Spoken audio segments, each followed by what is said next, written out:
Hi guys, Christine Mann here. I am doing story time for kids. So we are going through the Action Bible, and we are going to talk about Lot and a little bit about Sarah and Abraham. Last week we talked a bit about Abram and Sarai, and you're going to learn how God changed their names.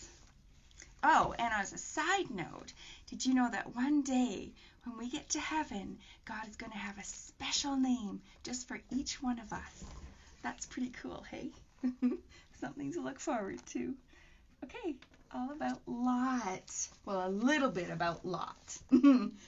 Abraham has left Egypt with great wealth. But this blessing from Egypt turns out to be a curse in disguise. Is there a problem? Now that the tribe has tasted wealth, their old nomad ways don't seem so great anymore. Nomad means that you travel and you move a lot. Your nephew Lot is claiming that his family should get first choice of the riches from Egypt. In spite of this, Abram and Lot both prosper and their flocks increase, but soon the quarreling spreads to their workers. Make more room for Lot's sheep. No, Abram is the chief. His flocks come first. Does it sound like somehow a little bit how we argue a bit? When Abram hears of the quarrels, he knows he must do something. This time, Sarai, I'll handle this the way I think God would want me to.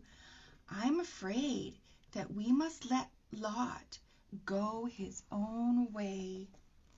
The next day, Abram seeks out his nephew. Oh, here's the pictures. Come with me, Lot. I have a solution to our sheep problem. Families should never quarrel over possessions. Look, God's promised land is huge. Choose which part of it you would like to live in, and I will take what is left. That is very generous of you, Uncle Abram. I'll take the valley near the city of Sodom. And you're going to hear a little bit about Sodom later, so you got to keep that in your brain. So here's a story. Many years pass. Abram and Sarai are now old, and they have no children. But God repeats his promise, and we know God always keeps his promises. And here's a picture of what an angel could look like. You will have more descendants than there are stars in the heavens. As a sign of his promise, God changes Abram's name to Abraham, which means father of many. God also changes Sarai's name to Sarah, which means princess, because she would be the mother of nations. But Sarah's too old to have children. Without any sons, how could Abraham's descendants be as numberless as the stars? I wonder if God doesn't know what to do with that. Maybe God just means you will have children and not me. You should take my servant Hagar as a wife. She might have a son for me. And Abraham says, God has promised me an heir. Perhaps this is the way. Hagar has a son, and he is the pride of Abraham's heart. My Ishmael is a talented boy, she's bragging. And Sarah says, remember, Hagar, you had a son for me. I adopted him. And just as a side note, back then, men took more than one wife, and it was okay. Nowadays, that's not okay.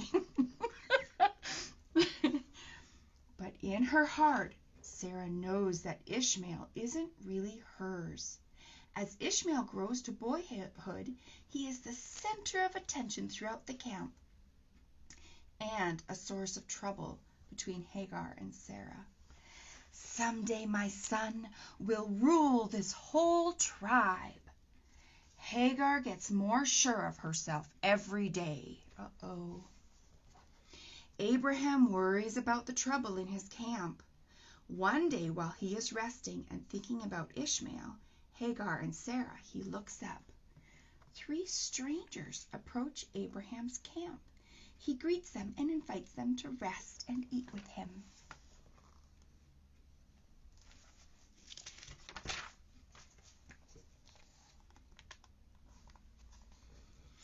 While they are eating, one of the strangers gives Abraham surprising news. Your wife Sarah will have a son. And Sarah's listening. Ha ha! I'm too old to have children now. When the strangers leave, Abraham walks with them for a while. That city of Sodom is so wicked that God will have to destroy it. Uh-oh. These must be messengers from God. They're talking about the place where Lot lives. Abraham pleads to God to save Sodom. Would you really destroy the righteous along with the wicked? What if there are even 50 good people in that city? Do they deserve to be destroyed? God agrees to save Sodom for the sake of 50 good men. But Abraham continues to bargain with God. What if there are 30 good men? Finally, he gets God to promise that the city will be saved, even if there are only 10 good men. Well, that is the end of today's story. You'll have to come tomorrow to hear what happens to Sodom. It's a pretty fascinating story. Big things happen. So, what did we learn today? That God always keeps his promises, doesn't he? What a reassuring and hopeful thing to remind ourselves, especially in today's day. I love you guys. Have a great night, and we'll talk to you tomorrow.